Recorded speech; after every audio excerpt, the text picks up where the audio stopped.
Fast food quesadillas are limp and floppy. There's not much in them, and let's face it, they're not worth what you pay for them. Today we're making restaurant quality quesadillas that your family will love, and they're quick and easy. Hi, I'm Deb, and this is my kitchen. I believe that family is built at the dinner table. So here you'll find recipes that anyone can do, plus cooking skills and tips on making your dinner table the family center of your home. Are you ready? Because the kitchen is now open. Come on in. Let's cook up something good.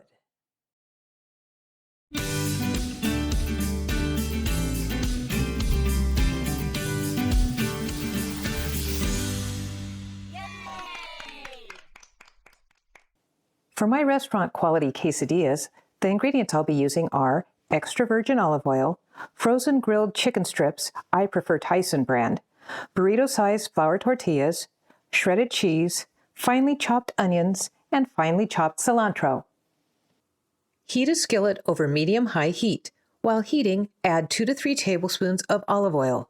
Add your chicken strips and make sure the olive oil is evenly distributed throughout the pan. Cover your pan with a lid to speed up browning. Heat for 2 to 3 minutes until browned and then flip your chicken over. Brown for 1 additional minute and then remove from heat. Allow your chicken to cool for a couple of minutes so it's cool enough to handle, and then chop into desired size. I like mine really small. Now we're to the cooking phase of putting this whole quesadilla together. So I'm going to start by heating my pan to medium-high heat again. And just as before, I'm using 2 to 3 tablespoons of extra virgin olive oil. I'm going to use this brush, silicone brush, to push the oil all around the pan. I want to make sure that the entire surface is covered. So now that I've spread the oil, notice I'm turning off my flame. That's on purpose because now I'm going to add my tortilla and build my quesadilla right here. If I leave the flame on, I'm going to end up burning my tortilla before I get the whole thing built. So that's the trick. Now I'm going to start with cheese, and I'm going to put it on just half of the tortilla. Keep in mind, this is not your floppy fast food quesadilla. This is a meal, so we want to load it up. I'm going to add that nice grilled chicken that we just chopped up. I really like adding onion, so we put quite a bit of that. And then lastly, I love cilantro. Fortunately, so does my husband, because this is his quesadilla I'm putting together here. And just kind of spread that out evenly. That looks pretty good. One more thing. Believe it or not, I'm going to put another layer of cheese. Now, it doesn't have to be as much as the first layer, but it serves a functional purpose. This is going to help glue the whole thing together because now I'm going to fold this over the top and turn my flame back on. Again, medium-high heat. Now, if you're cooking for several people, you can then set up another quesadilla on this side and build it with the ingredients they want.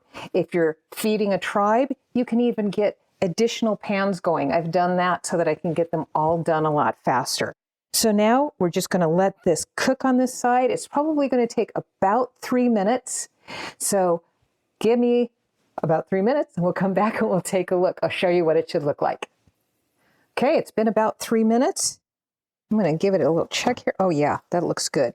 Now, little tricky. I'm picking it up. I'm moving that oil around with my brush again because I want to make sure that I've got oil underneath the second side.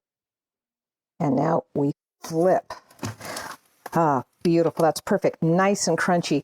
I have to mention, by the way, that this is one of my favorite kitchen tools, this baby right here. You can find them at discount stores, and they call them pancake turners. To me, that is the ultimate quesadilla turner. Now, the second side is going to go faster, maybe a minute to a minute and a half. We want to get nice and crunchy, and then we're ready to pull it off and get it ready to serve. These quesadillas are every bit as good as what you'd get at a good Mexican restaurant without the hassle or the cost. And go ahead and experiment with different fillings that your family likes because, after all, family is built at the dinner table, and if you feed them, they will come.